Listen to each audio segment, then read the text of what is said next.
نہمیہ اور اس کا 9واں باب جو 38 آیات پر مشتمل ہے۔ لوگ اپنے گناہوں کا اقرار کرتے ہیں۔ پھر اسی مہینے کی 24ویں تاریخ کو بنی اسرائیل روزہ رکھ کر اور ٹاٹ اوڑھ کر اور مٹی اپنے سر پر ڈال کر اکٹھے ہوئے، اور اسرائیل کی نسل کے لوگ سب پردیسیوں سے الگ ہو گئے اور کھڑے ہو کر اپنے گناہوں اور اپنے باپ دادا کی خطاؤں کا اقرار کیا، اور انہوں نے اپنی اپنی جگہ پر کھڑے ہو کر ایک پہر تک خداوند اپنے خدا کی شریعت کی کتاب پڑھی، اور دوسرے پہر میں اقرار کر کے خداوند اپنے خدا کو سجدہ کرتے رہے۔ تب قدمییل، یشوا اور بانی اور سبنیہ اور بنی اور سربیہ اور بانی اور کنانی نے لاویوں کی سیڑھیوں پر کھڑے ہو کر بلند آواز سے خداوند اپنے خدا سے فریاد کی۔ پھر یشوا اور قدمییل اور بانی اور حسبنیہ اور سربیہ اور ہدایہ اور سبنیہ اور پتحیہ لاویوں نے کہا، کھڑے ہو جاؤ اور کہو، خداوند ہمارا خدا ازل سے ابد تک مبارک ہے، تیرا جلالی نام مبارک ہو جو سب حمد و تعریف سے بالا ہے۔ گناہوں کے اقرار کی دعا۔ تو ہی اکیلا خداوند ہے، تو نے آسمان اور آسمانوں کے آسمان کو اور ان کے سارے لشکر کو اور زمین کو اور جو کچھ اس پر ہے اور سمندروں کو اور جو کچھ ان میں ہے بنایا، اور تو ان سبوں کا پروردگار ہے، اور آسمان کا لشکر تجھے سجدہ کرتا ہے۔ تو وہ خداوند خدا ہے جس نے ابرام کو چن لیا اور اسے کسدیوں کے اور سے نکال لایا اور اس کا نام ابراہام رکھا۔ تو نے اس کا دل اپنے حضور وفادار پایا، اور کنانیوں اور ہتیوں اور اموریوں اور فرزیوں اور یبوسیوں اور جرجاسیوں کا ملک دینے کا عہد اس سے باندھا تاکہ اسے اس کی نسل کو دے، اور تو نے اپنے سخن پورے کیے کیونکہ تو صادق ہے، اور تو نے مصر میں ہمارے باپ دادا کی مصیبت پر نظر کی اور بحر کلزم کے کنارے ان کی فریاد سنی، اور فرعون اور اس کے سب نوکروں اور اس کے ملک کی سب رعیت پر نشان اور عجائب کر دکھائے، کیونکہ تو جانتا تھا کہ وہ غرور کے ساتھ ان سے پیش آئے۔ سو تیرا بڑا نام ہوا جیسا آج ہے، اور تو نے ان کے آگے سمندر کو 2 حصے کیا، ایسا کہ وہ سمندر کے بیچ سوکھی زمین پر ہو کر چلے، اور تو نے ان کا پیچھا کرنے والوں کو گہراؤں میں ڈالا جیسے پتھر سمندر میں پھینکا جاتا ہے، اور تو نے دن کو بادل کے ستون میں ہو کر ان کی رہنمائی کی، اور رات کو آگ کے ستون میں، تاکہ جس راستے ان کو چلنا تھا اس میں ان کو روشنی ملے۔ اور تو کوہ سینا پر اتر آیا، اور تو نے آسمان پر سے ان کے ساتھ باتیں کیں، اور راست احکام اور سچے قانون اور اچھے آئین و فرمان ان کو دیے، اور ان کو اپنے مقدس سبت سے واقف کیا،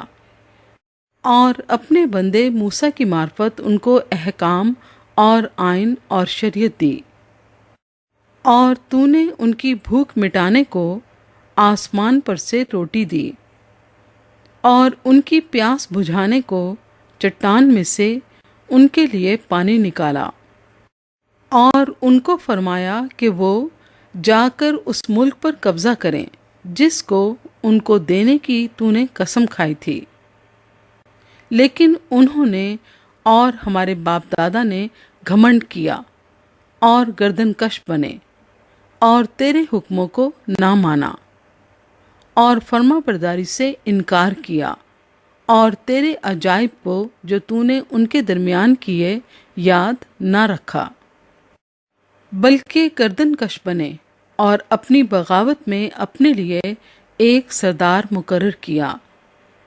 تاکہ اپنی غلامی کی طرف لوٹ جائیں۔ پر تو وہ خدا ہے جو رحیم و کریم، معاف کرنے کو تیار اور قہر کرنے میں دھیما اور شفقت میں غنی ہے۔ سو تو نے ان کو ترک نہ کیا، پر جب انہوں نے اپنے لیے ڈھالا ہوا بچھڑا بنا کر کہا یہ تیرا خدا ہے جو تجھے ملک مصر سے نکال لایا، اور یوں غصہ دلانے کے بڑے بڑے کام کیے، تو بھی تو نے اپنی گناہ گون رحمتوں سے ان کو بیابان میں چھوڑ نہ دیا، دن کو بادل کا ستون ان کے اوپر سے دور نہ ہوا تاکہ راستے میں ان کی رہنمائی کرے، اور نہ رات کو آنکھ کا ستون دور ہوا تاکہ وہ ان کو روشنی اور وہ راستہ دکھائے جس سے ان کو چلنا تھا۔ اور تو نے اپنی نیک روح بھی ان کی تربیت کے لیے بخشی، اور من کو ان کے منہ سے نہ روکا، اور ان کو پیاس بجھانے کو پانی دیا۔ 40 برس تک تو بیابان میں ان کی پرورش کرتا رہا، وہ کسی چیز کے محتاج نہ ہوئے، نہ تو ان کے کپڑے پرانے ہوئے اور نہ ان کے پاؤں سوجے۔ اس کے سوا تو نے ان کو مملکتیں اور امتیں بخشیں جن کو تو نے ان کے حصوں کے مطابق ان کو بانٹ دیا۔ چنانچہ وہ سیہون کے ملک اور شاہ حسبون کے ملک اور بسن کے بادشاہ اوج کے ملک پر قابض ہوئے، اور تو نے ان کی اولاد کو بڑھا کر آسمان کے ستاروں کی مانند کر دیا، اور ان کو اس ملک میں لایا جس کی بابت تو نے ان کے باپ دادا سے کہا تھا کہ وہ جا کر اس پر قبضہ کریں۔ سو ان کی اولاد نے آ کر اس ملک پر قبضہ کیا، اور تو نے ان کے آگے اس ملک کے باشندوں یعنی کنانیوں کو مغلوب کیا،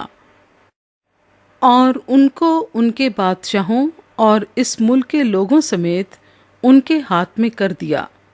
کہ جیسا چاہیں ویسا ان سے کریں۔ سو انہوں نے فصیل دار شہروں اور زرخیز ملک کو لے لیا، اور وہ سب طرح کے اچھے مال سے بھرے ہوئے گھروں اور کھودے ہوئے کنووں اور بہت سے انگورستانوں اور زیتون کے باغوں اور پھلدار درختوں کے مالک ہوئے۔ پھر وہ کھا کر سیر ہوئے اور موٹے تازہ ہو گئے، اور تیرے بڑے احسان سے نہایت حظ اٹھایا، تو بھی وہ نافرمان ہو کر تجھ سے باغی ہوئے، اور انہوں نے تیری شریعت کو پیٹھ پیچھے پھینکا، اور تیرے نبیوں کو جو ان کے خلاف گواہی دیتے تھے تاکہ ان کو تیری طرف پھیرا لائیں قتل کیا، اور انہوں نے غصہ دلانے کے بڑے بڑے کام کیے، اس لیے تو نے ان کو ان کے دشمنوں کے ہاتھ میں کر دیا جنہوں نے ان کو ستایا،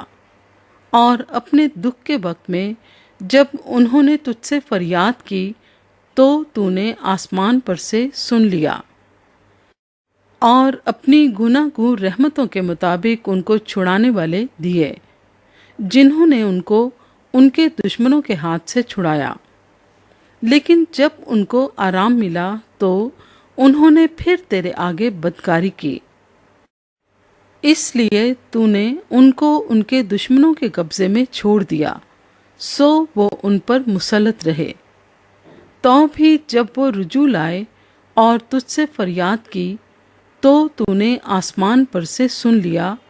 اور اپنی رحمتوں کے مطابق ان کو بار بار چھڑایا، اور تو نے ان کے خلاف گواہی دی تاکہ اپنی شریعت کی طرف ان کو پھیر لائے۔ پر انہوں نے گھمنڈ کیا اور تیرے فرمان نہ مانے،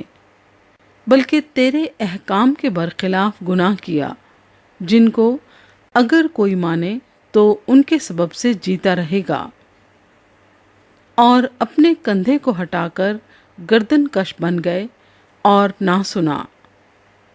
تو بھی تو بہت برسوں تک ان کی برداشت کرتا رہا، اور اپنی روح سے اپنے نبیوں کی معرفت ان کے خلاف گواہی دیتا رہا، تو بھی انہوں نے کان نہ لگایا۔ اس لیے تو نے ان کو اور ملکوں کے لوگوں کے ہاتھ میں کر دیا، باوجود اس کے تو نے اپنی گناہ گون رحمتوں کے باعث ان کو نابود نہ کر دیا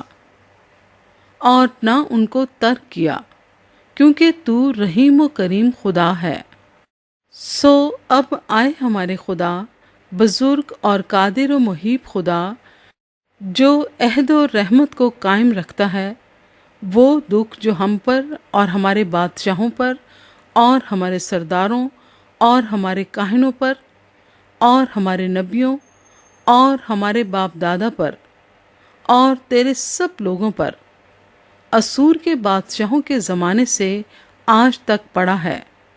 سو تیرے حضور ہلکا نہ معلوم ہو۔ تو بھی جو کچھ ہم پر آیا ہے اس سب میں تو عادل ہے، کیونکہ تو سچائی سے پیش آیا، پر ہم نے شرارت کی، اور ہمارے بادشاہوں اور سرداروں اور ہمارے کاہنوں اور باپ دادا نے نہ تو تیری شریعت پر عمل کیا اور نہ تیرے احکام اور تیری شہادتوں کو مانا، جن سے تو ان کے خلاف گواہی دیتا رہا، کیونکہ انہوں نے اپنی مملکت میں اور تیرے بڑے احسان کے وقت جو تو نے ان پر کیا اور اس وسیع اور زرخیز ملک میں جو تو نے ان کے حوالے کر دیا، تیری عبادت نہ کی، اور نہ وہ اپنی بدکاریوں سے باز آئے۔ دیکھ، آج ہم غلام ہیں، بلکہ اسی ملک میں جو تو نے ہمارے باپ دادا کو دیا کہ اس کا پھل اور پیداوار کھائیں۔ سو دیکھ، ہم اسی میں غلام ہیں۔ وہ اپنی کثیر پیداوار ان بادشاہوں کو دیتا ہے جن کو تو نے ہمارے گناہوں کے سبب سے ہم پر مسلط کیا ہے۔ وہ ہمارے جسموں اور ہمارے مویشی پر بھی جیسا چاہتے ہیں اختیار رکھتے ہیں، اور ہم سخت مصیبت میں ہیں۔ لوگ ایک معاہدے پر مہر کرتے ہیں۔ ان سب باتوں کے سبب سے ہم سچا عہد کرتے اور لکھ بھی دیتے ہیں، اور ہمارے امراء اور ہمارے لاوی اور ہمارے کاہن اس پر مہر کرتے ہیں۔